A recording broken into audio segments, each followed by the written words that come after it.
por 10 minutos. Muchas gracias, señor presidente.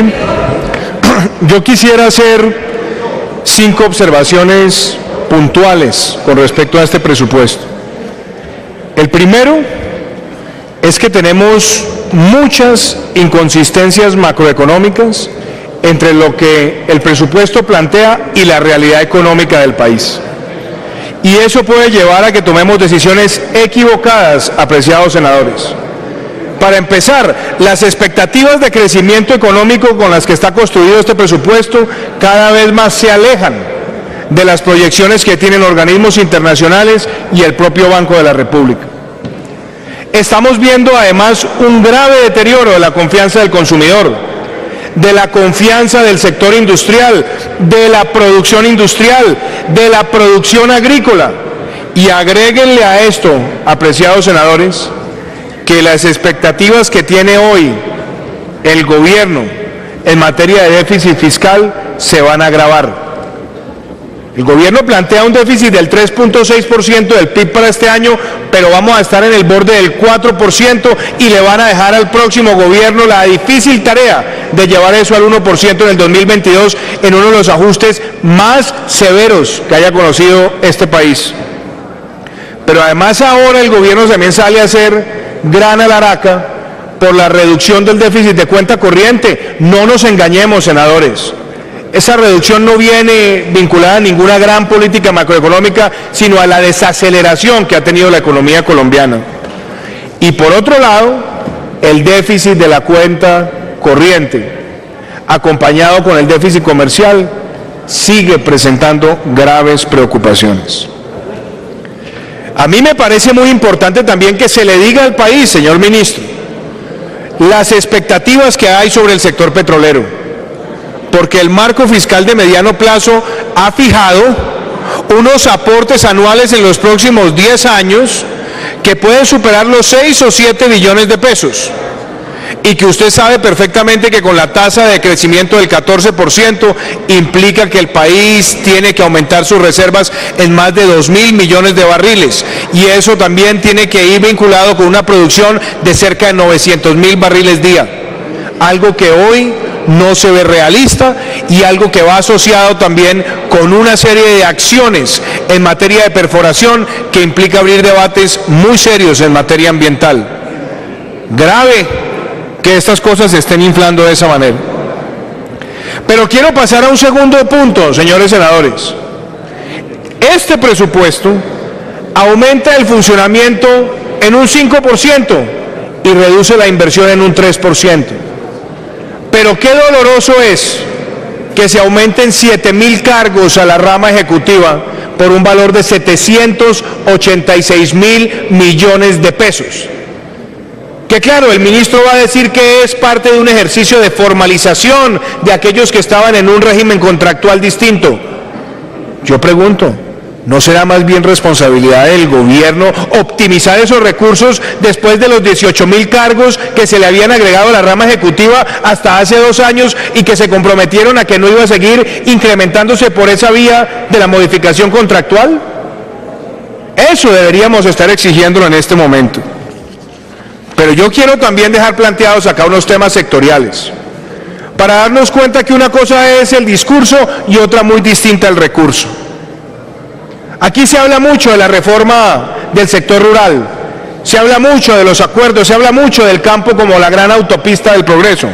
El presupuesto del sector rural total tiene una reducción del 22% y del 26% en inversión, pero le aumentan la nómina un 13%. Fíjese, doctor Ángel Custodio, lo paradójico.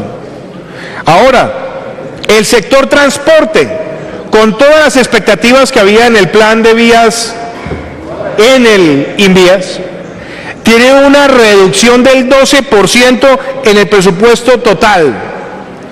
El presupuesto del deporte una reducción del 6%, el de ciencia y tecnología, lo cual ratifica que no se cumplen ninguna de las metas de la tal locomotora, es de una reducción del 11%. Y aquí se hacen una serie de compromisos en París, el gobierno los anuncia con bombos y platillos y vemos una reducción del presupuesto del sector ambiente del 8% y en materia de inversión del 19%. Eso para que nos demos cuenta que una cosa es lo que se dice y otra cosa es lo que se hace. Pero ahora hablemos de las regiones, porque no podemos dejar de hablar del presupuesto regionalizado.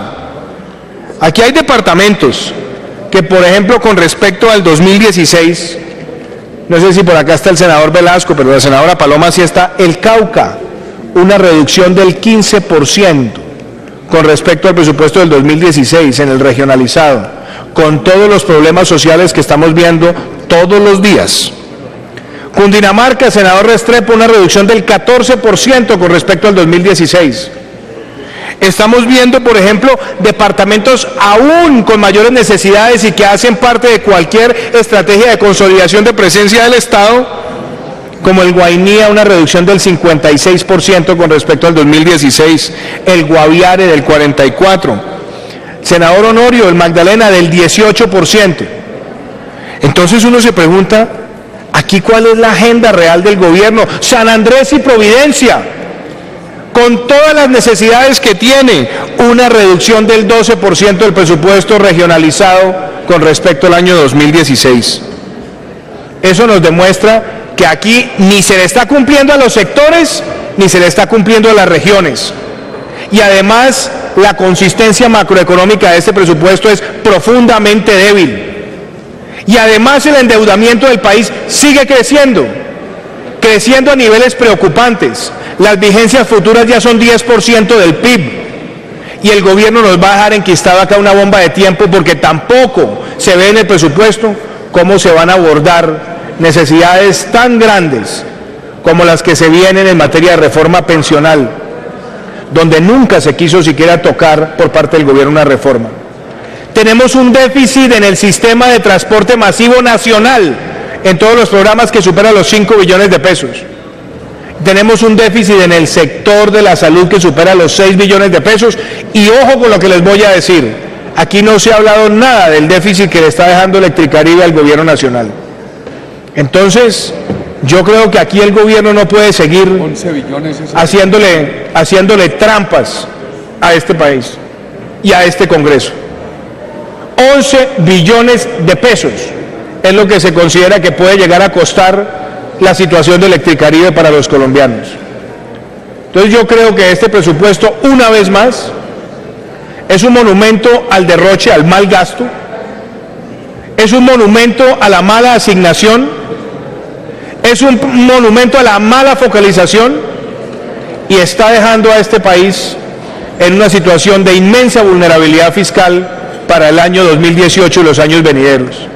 Por eso, señores senadores, el Centro Democrático no acompaña este presupuesto y votará negativamente esta iniciativa, porque aquí lo que estamos viendo nuevamente es la consumación de lo que ha sido un gobierno que engaña al país, que promete, que incumple y que no le asigna a los sectores y a las regiones los recursos necesarios, pero comete la desfachatez de aumentar los gastos de funcionamiento, de engrosar la nómina y de premiar en vísperas de elecciones a unos sectores políticos. Muchas gracias. Muy bien.